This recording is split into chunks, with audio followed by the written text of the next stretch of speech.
2 ચમચી.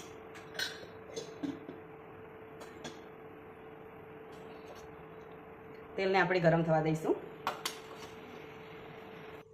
હવે આપણું તેલ ગરમ થઈ ગયું છે. એમાં નાખીશું રાઈ, થોડું જીરું.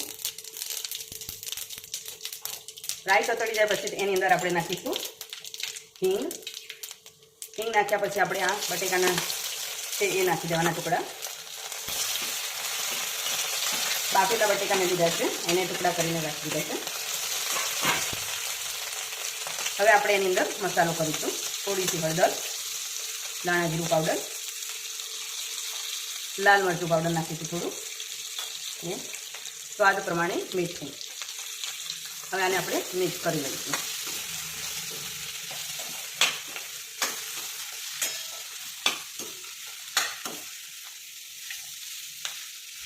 બટેકાના ટુકડા તમારે થોડા થોડા આવી રીતે મેશ કરવા હોય તો તમે કરી શકો છો, જેથી બેન્ડિંગ સારું આવે અંદર.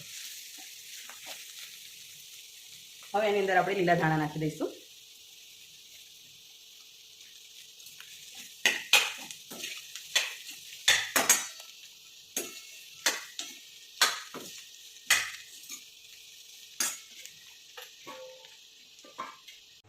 બટેકાનો માવો આપણો તૈયાર છે. હવે આપણે લેફ્ટ ઓવર કે રોટલી બચેલી છે આપણી ઘરે, એ રોટલી લેવાની છે. હવે એની અંદર આપણે સોસ લગાવવાનો છે.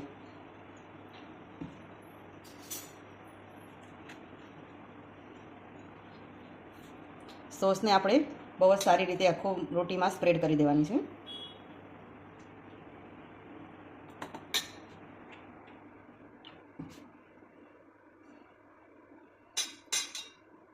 રોટી આપણી સ્પ્રેડ થઈ ગઈ છે. હવે આપણે એની ઉપર ગ્રીન ચટણી નાખીશું. ગ્રીન ચટણી લગાવી દઈશું.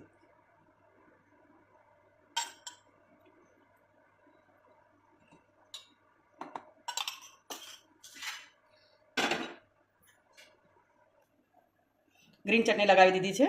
હવે આપણે આને કટ કરી લઈશું 2 ભાગની અંદર.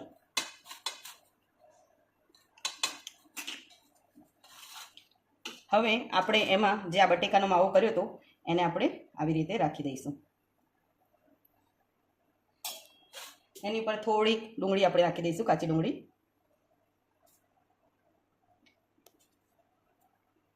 અને આ બીજો પાર્ટ છે એને આવી રીતે આપણે ફિલ કરી દઈશું. હવે આને આપણે એક સાઈડ ઉપર રાખી દઈશું. એવી રીતે આપણે બીજો રોલનું તૈયાર કરીએ.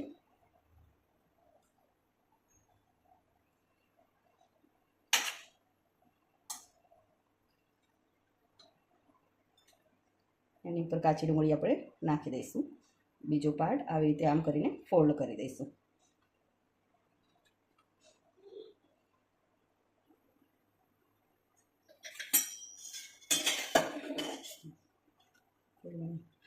હવે આપણે આ તવી મૂકી છે ગરમ કરવા માટે. એની ઉપર થોડું તેલ મૂકી અને જે આપણે આ સ્ટફિંગ વાળું જે રોટીનું બનાવ્યું છે એને એની ઉપર ધીમા તાપી અને થવા દઈશું.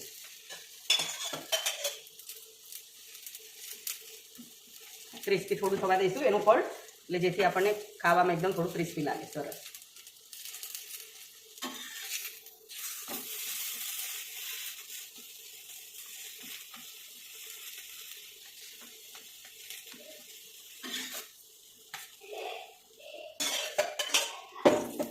એવી રીતે આપણે બીજું બી કરી દઈશું રોટીનું.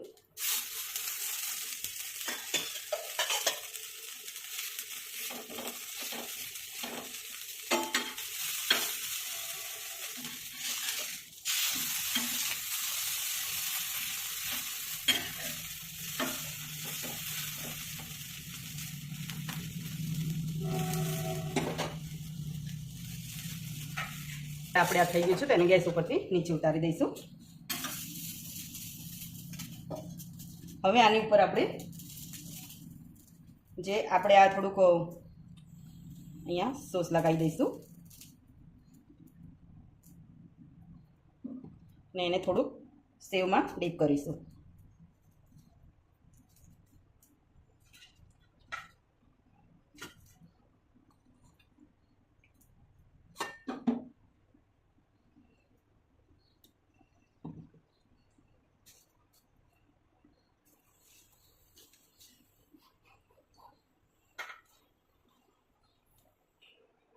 તો તૈયાર છે આપણો રોટીમાંથી બનેલો ચટપટો નાસ્તો.